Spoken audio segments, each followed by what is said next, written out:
Oh, God, procrastination. I'm the worst. Yeah, me too. I don't look down on people who procrastinate. My husband and I have this thing that we call shame egg, which is the thing that you're procrastinating about.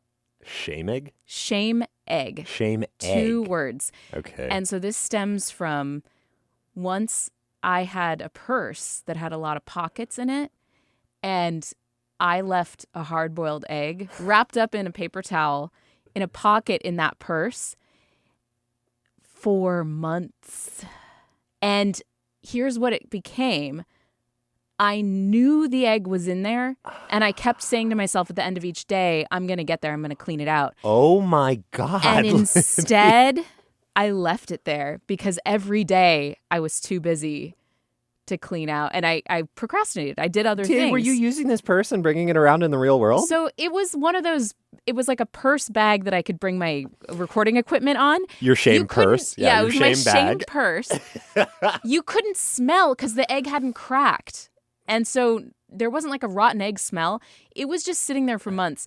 And eventually I cleaned it out, and he rightly mocked me and was like, what is wrong? Why would you leave that? And I said it became my shame egg. Do you have just one nasty pocket in your bag now? It never cracked. I need to emphasize this. So the smell never escaped. It was contained like the shame in my heart when I'm telling this story to the podcast audience. I got to be real with you. I was going to say that I don't look down on people who procrastinate because I procrastinate so much. But I am judging you right now. Okay. Let's stop procrastinating on this episode. Yeah, we should. We all have shame eggs is all I'm saying. Okay, sure. Yeah, just with one person, it's an actual egg. It's a literal egg. Disgusting, but never cracked. Yeah. But never cracked. It's time for Sound Politics.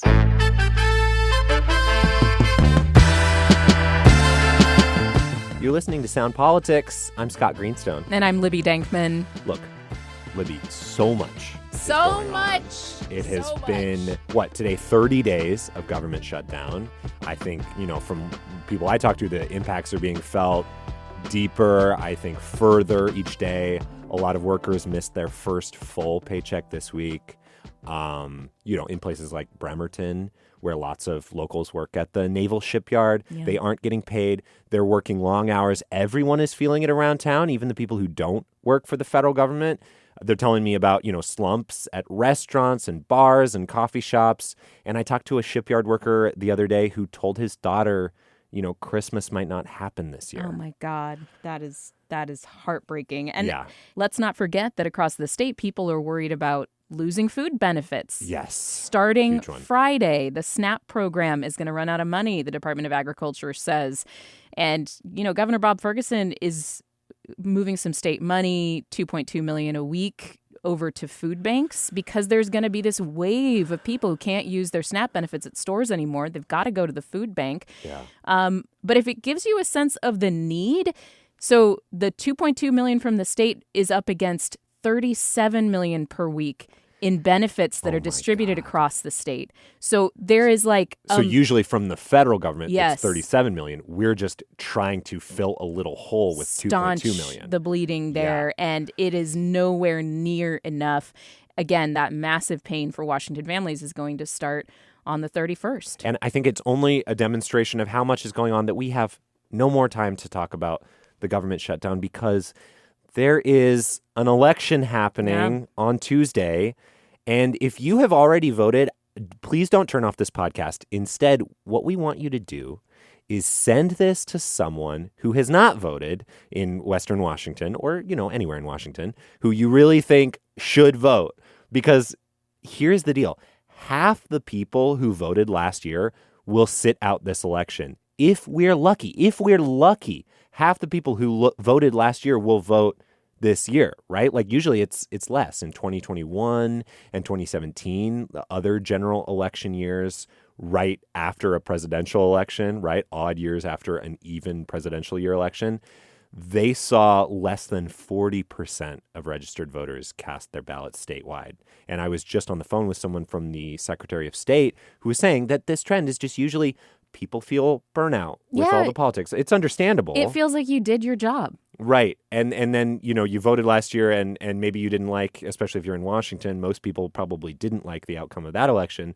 So like, oh, I got to vote again. All these ads in my Mariners games, but it is just as, if not more, important to vote now. Yeah, the local races, you are going to have issues having to do with where your paycheck goes when it comes to taxes, what the government does with it, who runs the local bus system, the sewers, the schools, the police, very key things in your community.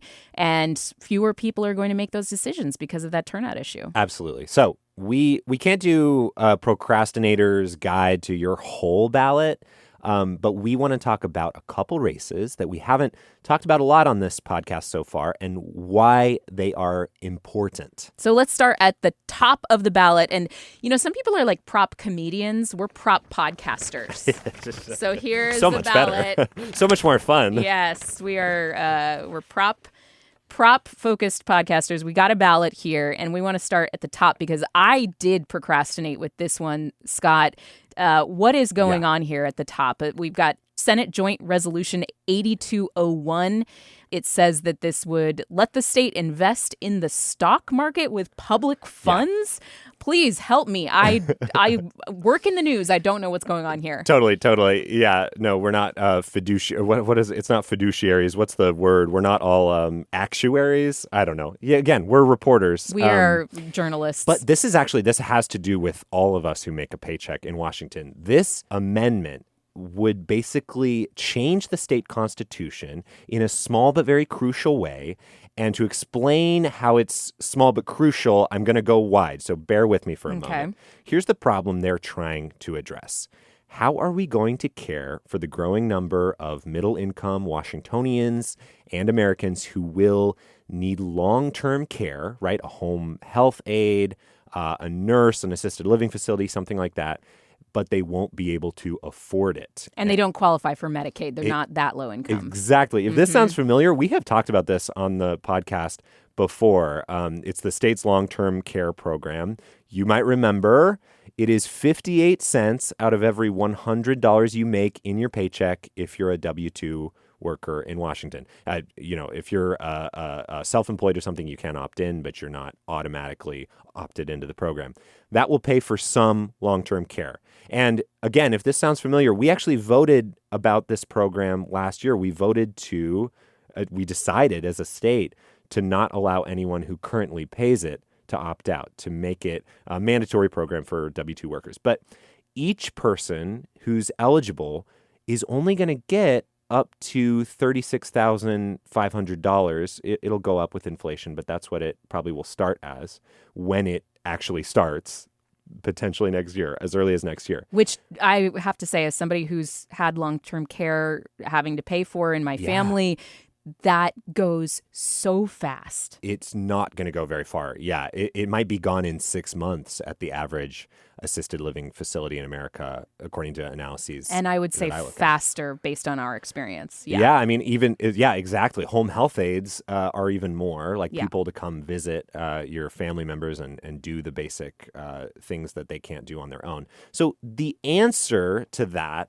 this amendment asks you to consider is, what if we could take some of that 58 cents out of every $100, that 0.58% of your paycheck, and invest it in the stock market? The Washington Constitution doesn't allow that right now, except with a few things like public pension funds. So this amendment would add the long-term care program to that list. So they want that pot of money to have the ability to grow with the stock market. Exactly.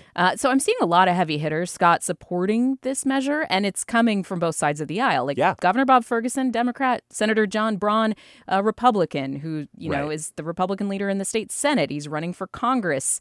What is the argument for this resolution? It does seem to have a lot of popular support. Among lawmakers, it absolutely does.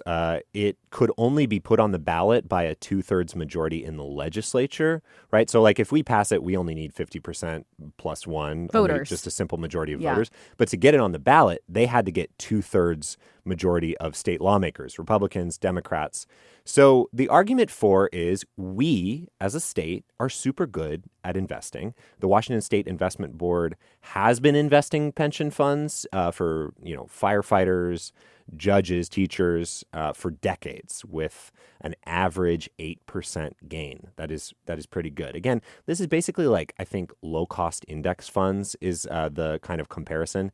They tend to go up over time. It's not super risky. Just grows with the market rather than trying to pick stocks. Yeah, and I think a good indication of how widely it is agreed that this amendment is a good idea on the left and the right is this might be the only thing on your ballot that The Stranger, which is the socialist Seattle Weekly, and the Washington Policy Center, which is the libertarian think tank, they agree. They both agree that you should vote for this. They agree? Yeah. The Washington Policy Center hates the long-term care program, hates that it exists, but is like, if it's going to exist, yeah, they should be able to invest it. This is what should happen with the it. money.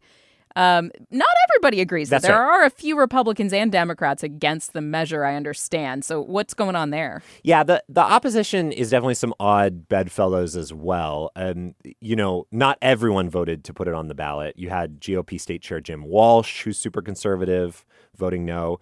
He was joined by progressives like Yasmin Trudeau, the Democratic senator representing Tacoma. Some of those progressives like Trudeau have since switched sides. I texted her and she said she voted no because she had, quote, conflict about my confidence in the stock market at all when I made that decision, and said that she's since spoken with the proponents and believes that this will help the program overall. I think, though, I bring that up because that is the biggest criticism I hear from critics. It's not really about the long-term care program. It's about your confidence in the stock market. What if we have a really bad year for the stock market and at the same time, a lot of people put in claims for the long-term care fund, right? Will we have enough money? The investment board has lost some money some years, right, when the stock market is down. So even though the overall growth is good, obviously it's the stock market, right? And I understand, there's some leeriness. There's a history with Enron's collapse, for example, really sinking major pension funds for public employees and unions. And, there are ways in which people can be leery about any risk, right, with money like this. And one of the arguments, too, is that right now the state is allowed to invest these funds already in municipal bonds. It just can't invest them in the stock market. Municipal bonds are more reliable but have smaller growth. Right? It's more like 3 to 5%. I'm talking about stuff that I generally don't know very much about, but this is what I understand. But very conservative types of investments, small c conservative. Small c, right. Well, we got to move on because we have so many things to talk about. Before we move on from the state, there is one race I wanted to ask you about. We have talked about it. It's maybe the only Republican versus Democrat race this fall that's going to be close in Bremerton, Port Orchard, Gig Harbor. This is a legislative race. It's the 26th district. You talked... Sorry, my laptop just squeaked. I don't know if that sounded like a mouse. Sorry, go ahead. No worries. You talked to the Republican and the Democrat there. What would you say to someone who's just now tuning in and can't decide between Michelle Caldier, the Republican, and Deb Krishnadasan, the Democrat? Yeah, so this is the most expensive state ledge race this year. It's, on the Kitsap Peninsula, as you said. Deb Krishnadasan is a former school board president and a nonprofit founder. She was picked by Democrats when Emily Randall got elected to Congress. So there were some moving musical chairs there, and they picked Deb Krishnadasan to fill this seat. Now she's running for election. Michelle Caldier is a Republican and a dentist. She represents the same 26th district in the state house for about 10 years now. And there's an interesting line of attack going on here. Caldier is criticizing Krishnadasan for the Democrats as a party in Olympia passing the biggest tax increase in state history to the tune of over $9 billion over 4 years. That's a tax package that the Democrat Krishnadasan voted against. So she's criticizing her for something her party did that she actually voted against doing. She did not vote for. Yeah. But Caldier says that was just a political ruse to let Krishnadasan, vote against it. If it came right down to it, the Democrats would have squeezed that vote out of Krishnadasan. like a grape. I got a shout out to Simone Carter at the Olympian for that quote. She's basically saying, like, that's just... She's a stooge for the party. Yeah, like it was an election ruse to say you're going to vote against these taxes. You don't really have your own... you can't go your own way on this, Krishna Dawson. You would have fallen in line with the party if they needed your vote. On the other hand, Caldeer has been on her back foot having to contend with the Trump factor on the Kitsap Peninsula. And she acknowledged to me that has been a drag on Republicans in Washington state. The President Trump and his policies are not popular here. Now, she didn't answer when I asked her if she personally is a MAGA Republican in our interview.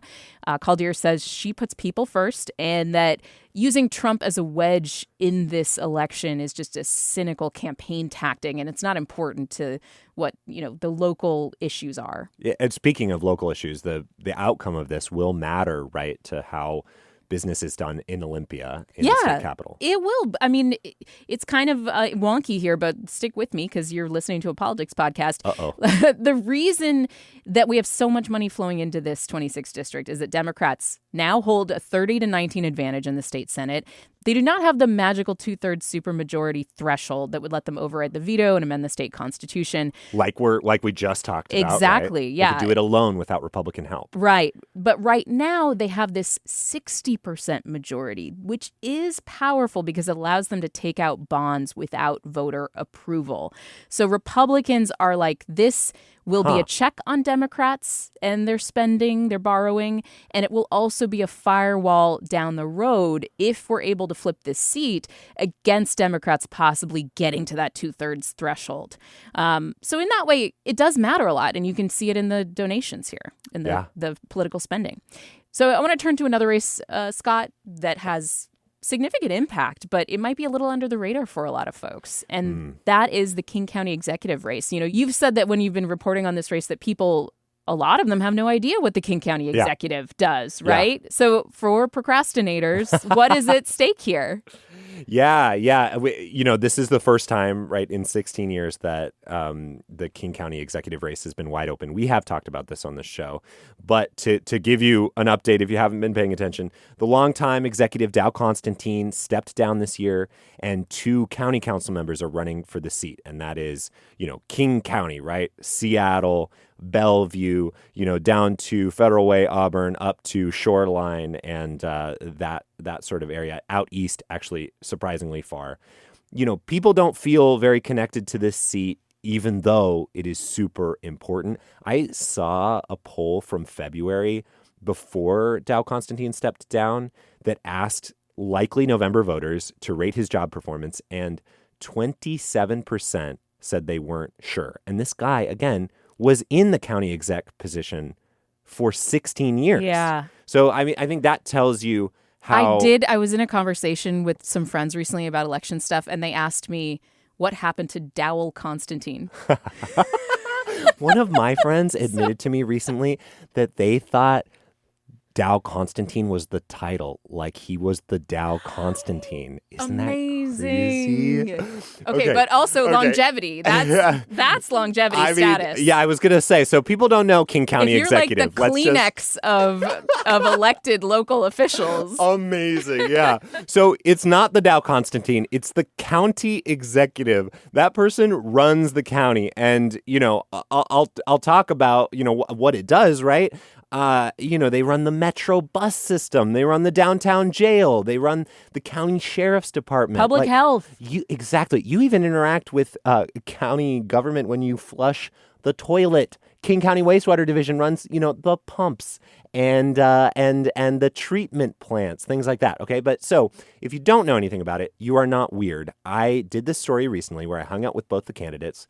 Gurmai Zahalai, one of the county council members, and maybe the front runner or one of the front runners in this race. We thought the front runner. We'll see. We'll talk about that in a second. He went to a park recently, and, was asking people for a social media video in Bellevue's downtown park. I'll give you a cookie if you can tell me what a King County executive is. Do you think anyone could tell him? Did anybody get the cookie? he gave everyone cookies but He's they were all running for consolation. office. Exactly. He's buying They're all votes consolation with cookies. prizes. And I should say, like Claudia Balducci, the other frontrunner, another county council member, she said, political consultants tell her not to talk about things like sewers and treatment plants on the campaign trail. But again, it's such an important, part of our lives. It's important stuff. It's not totally sexy stuff. Yeah. We should say both Democrats here, that's right. Zahalai and Balducci, both very collegial on the campaign trail. For the most part. But yeah, not sexy, as you say. I mean, the narrative going into this general election, I think, was that Zahalai was going to walk away with this because he did win the primary with by 14 points ahead of Balducci. Yeah. But there was some new numbers out just this week. I saw yesterday that Balducci actually was up just a little bit in a recent poll. And basically, they're in a statistical tie here, Talk about these two candidates here. What do they bring to the table, Scott? How do people, I think, navigate this, which on its face seems like two very similar candidates. Yeah, they are. It's definitely anyone's race. They are very similar as far as vision. They even both went to, Ivy Leagues. They're both progressive, I would say, Democrats. So Balducci represents the East Side, and that's where she comes from. She was mayor of Bellevue. Zahalai represents Skyway, south of Seattle, up through South Seattle and the Central District to the university area where we are right now.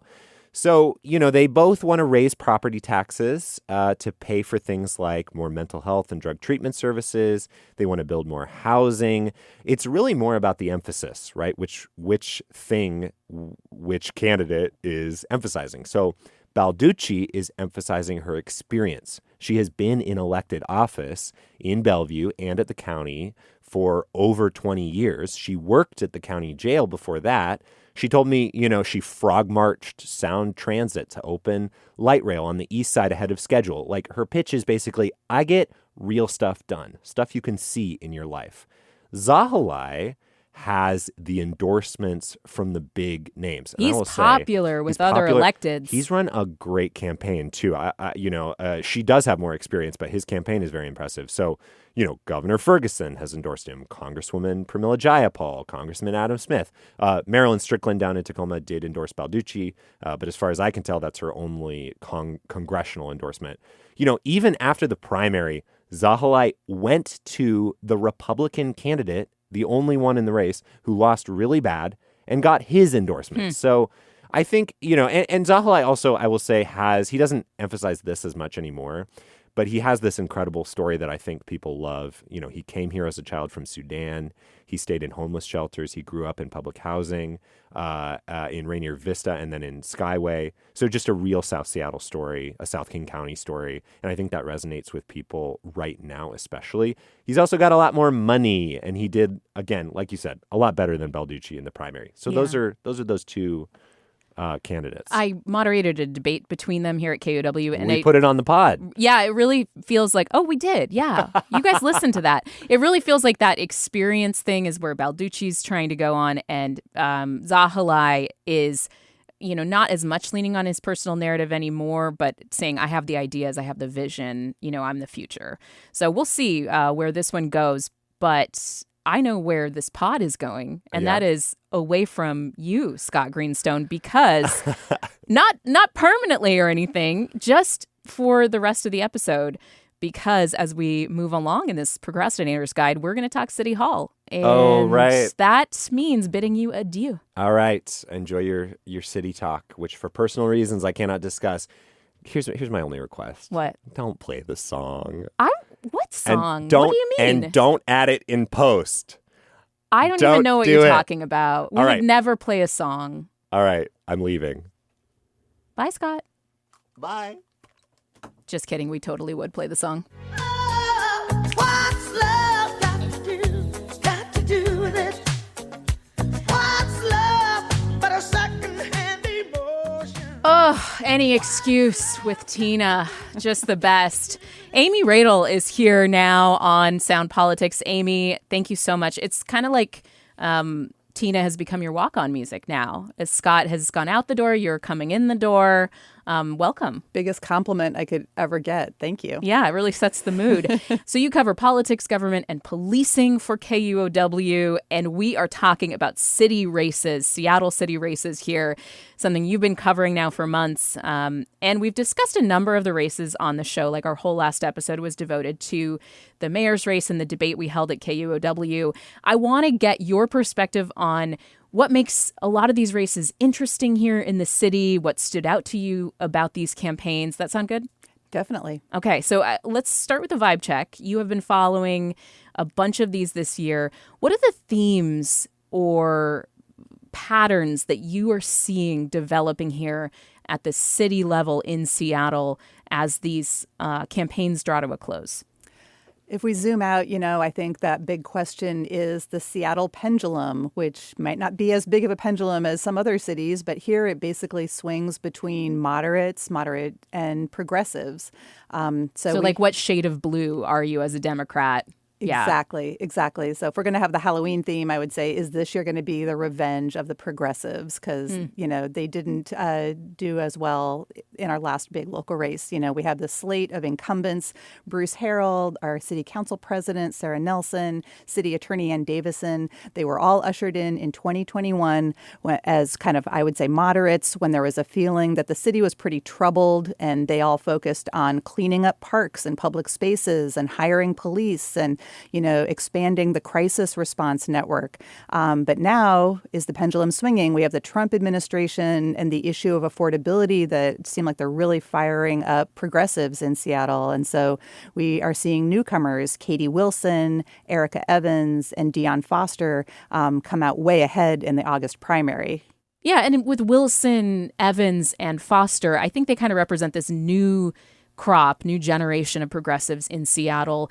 They are not talking about defunding the police department up to 50%, like progressives were discussing in 2020 and 2021. They are really laser focused on affordability issues. And when they do talk about public safety, it's not about cutting funding to police. It's about funding public safety, which is a yes and with police and alternatives to policing. So the care teams, things like that. It's not one or the other. So what are you hearing from these new progressives? I feel like a lot of our forums and our events have been pretty narrowly focused. They've really focused on the Trump administration, consequences for Seattle, and then issues of housing and affordability. And then when you get outside these issues, I've noticed that Katie Wilson is sometimes willing to just say she endorses the mayor's position on certain things. She doesn't feel the need to have a specific bullet point for every issue outside of that. And, even between the Mayor Harrell and Katie Wilson, sometimes even the two of them don't take a position. I watched a forum that was on environmental issues, so kind of a departure, and I was struck by the fact that neither Wilson or Harrell announced very concrete proposals of what they'd want to do in these areas if they're elected. There was a question about what should the city do to improve biodiversity and health of salmon and orcas. It gets into water quality and city stuff, but neither of them really bit on that question. They both just noted that the number of cars per household in Seattle has been decreasing and that's a good thing. It's probably an indication they don't believe that this is what voters are going to ultimately hinge their vote on, right? Yeah. They are like really laser focused on affordability, homelessness, things like that. So before we get into individual races, I do want to talk about something that I have certainly been procrastinating on. That's the theme of the episode. And it's Proposition 2, the changes to business and occupation tax measure. This is something that's come up in the mayor's race a lot. Amy, what is going on here with this Proposition 2? I can't believe business and occupation tax measure doesn't get your blood going. That's astounding. No, I'm so excited. Yeah. I'm here for it. Yeah. It's a progressive tax proposal on businesses, meaning that bigger, richer companies will pay higher taxes if this is approved by voters on Election Day, and smaller companies, most companies, would actually get a tax break if this measure passes. But it is a tax increase overall because the city is counting on raising another $80 million next next year if it's approved.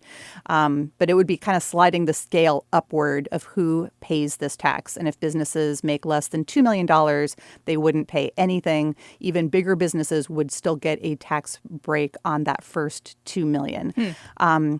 And I have the election guide right here, and it does mention two businesses that don't have to pay this tax, even though they are large. One of them is comprehensive cancer centers and nonprofit pediatric hospitals. Gee, who would those be? So I wonder. If any of those come to mind, that's who will not pay this tax. Very large institutions in our city.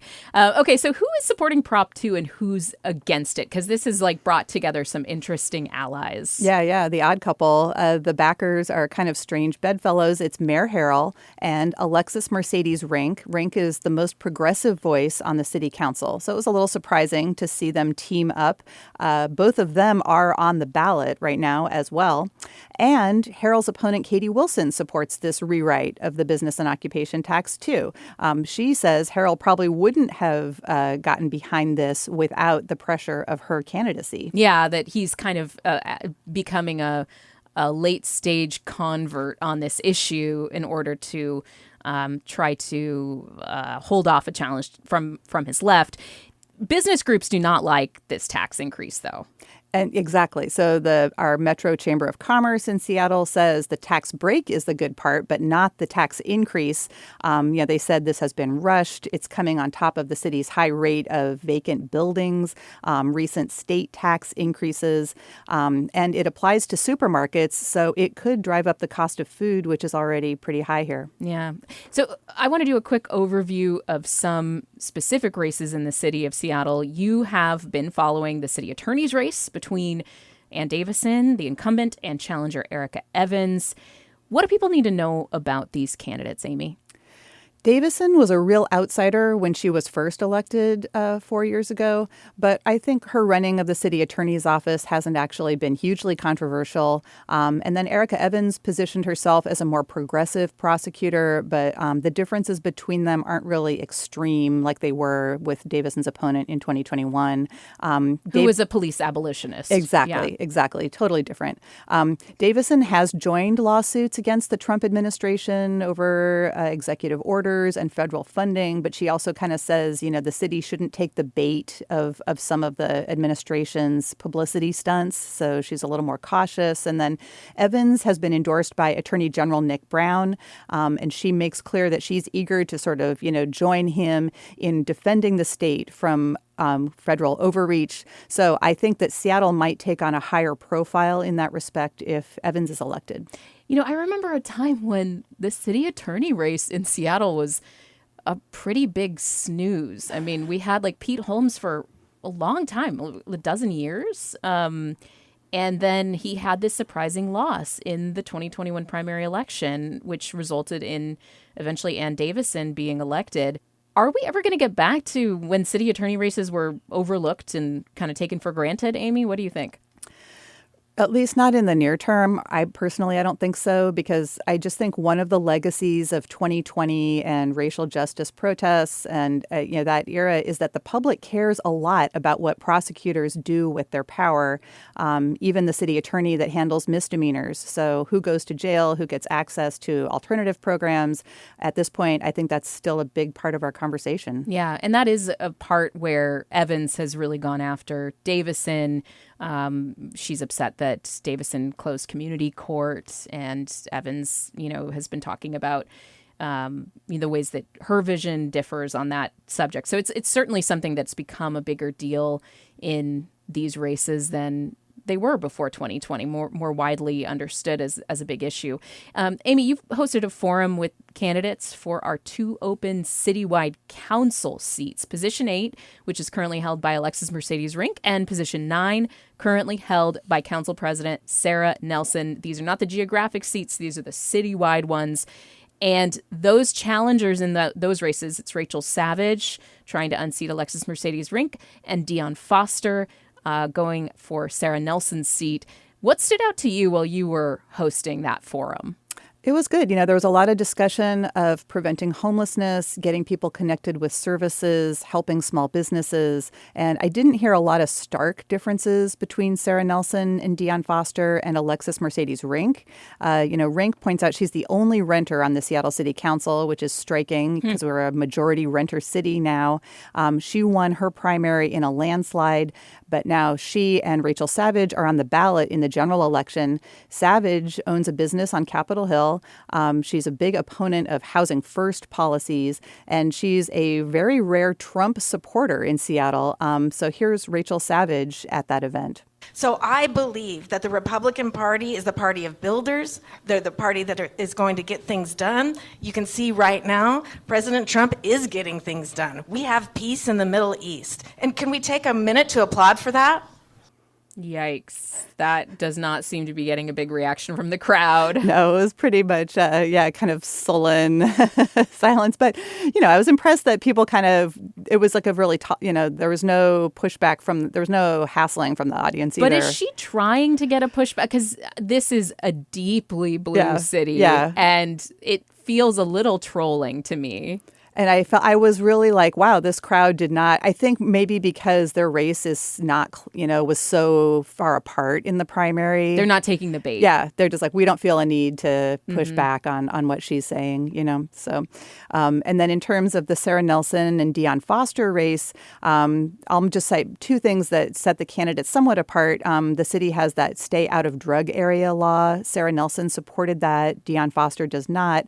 And Foster also seems more interested in proposing new progressive taxes to offset federal budget cuts. That also is something that's splitting a bunch of the city races, the stay out of drug area and stay out of prostitution area, soap and soda zone policies. It's splitting the city attorney's race. It's splitting, the mayor's race, all kinds of ways in which that's kind of emblematic of a different approach, I think, for these candidates towards public safety. So finally, we talked in depth about the mayor's race and our recent mayoral debate last week on Soundside and Sound Politics, and you can listen to that in the podcast feed.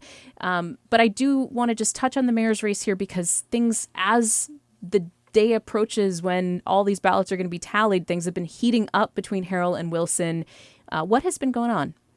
Well, so first there was a bit of an uproar over a KUOW profile of Katie. That's right. Yeah, by our colleague, Katie Campbell. And Katie Wilson, the candidate, mentioned that her parents have helped her pay for childcare for her toddler since she started this campaign. Harrell's campaign seized on that. They attacked Wilson and said that shows a level of privilege that's at odds with her, focus on working class people and issues. But I covered a rally in support of Wilson last weekend where her supporters said, of course, that's what people rich and poor do across generations is they support each other. Especially when it comes to grandkids. Yeah, exactly. And, share housing and whatever they can do. And Katie Wilson's latest ad kind of jokingly refers to this whole scandal as Momgate and features her mom. So it became kind of an interesting discussion. It really was an interesting ad to have Katie Wilson brought her mom on, and her mom was sort of the one who was indignant that this would become a campaign issue. Very effective coming from grandma, right? And saying, my grandchild, this has become an issue. And, just sort of saying that people should be talking about the affordability crisis rather than who's, paying for childcare and things like that. It was a really effective, I think, kind of judo move to use that attack from Harrell against them as being out of touch. Mm-hmm. Yeah, and just embracing it as Momgate. So at the rally for Wilson at Washington Hall last weekend, there was a former New York City Congressman, Jamal Bowman, who came in as the headliner. He was part of the squad in the House of Representatives, and he came out from New York to talk about building up a progressive coalition around the country. And he said that he plans to be cheering for Zohran Mamdani on Election Day in New York, and he hopes to get welcome news from a friend in Seattle as well. And he's going to text me back, Katie kicked.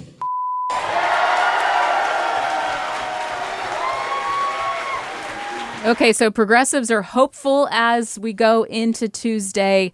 What about Mayor Harrell? We have not reelected a mayor at all in this city since 2005. So it has been a long 20 years.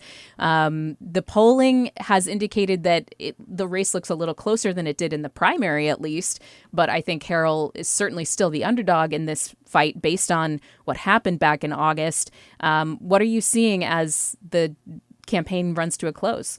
Yeah, and Wilson even, said it's neck and neck. So we're going to see, vigorous get out the vote efforts on both sides.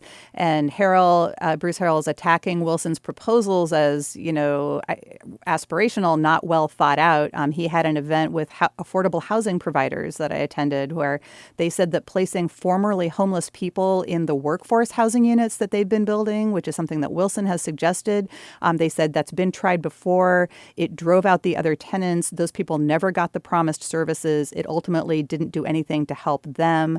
But Wilson, in your debate that you held, said that there are people in our shelters who don't have such complex needs, and they would be a good fit for these vacancies. Yeah, and the question is, how much is it going to cost? And what about the hurdles logistically of consolidating vacancies or finding ways to identify those people who would be good fits for those affordable housing units that are currently sitting empty? Harrell's skeptical. Katie Wilson says we have to take a big swing. So it's a fascinating race and, one that we will be watching closely, obviously, as the ballots are tallied. KUOW politics and government and policing reporter Amy Radel, is there anything you don't do? My goodness, you cover so much for KUOW and cover it so well. Thank you so much for going through these city races with me. Wow, thank you. So now's the time, everybody. It's the end of our procrastination episode, and I am talking to you. You have until 8 p.m. on Tuesday, November 4th to get that ballot in a drop box or postmarked. If you are dropping it in the mail, make sure it is postmarked by the end of Tuesday. And happy voting, everybody. Enjoy our democratic process. Thanks for listening to Sound Politics today. That's it for Sound Politics. The show is produced by Sarah Leibovitz. Our editor is Catharine Smith. I'm Libby Denkmann. Scott Greenstone is always my co-host and also my critic for my Tina Turner playlist. And not like to toot our own horn too much, but we have gone hard this election season. Debates, candidate interviews, we break down the races, voter guides. We've really made it a goal to be here for you during this election season at KUOW. And if you think that we delivered, if you appreciate the work, consider a donation to Sound Politics. It is only donations from listeners that will let us keep doing this show, keep bringing the level of work that we are trying to bring to you every single week. And we greatly appreciate anybody who wants to throw us a couple bucks to help us keep doing the show. You can find more information on how to donate in our show notes. Thanks, everybody.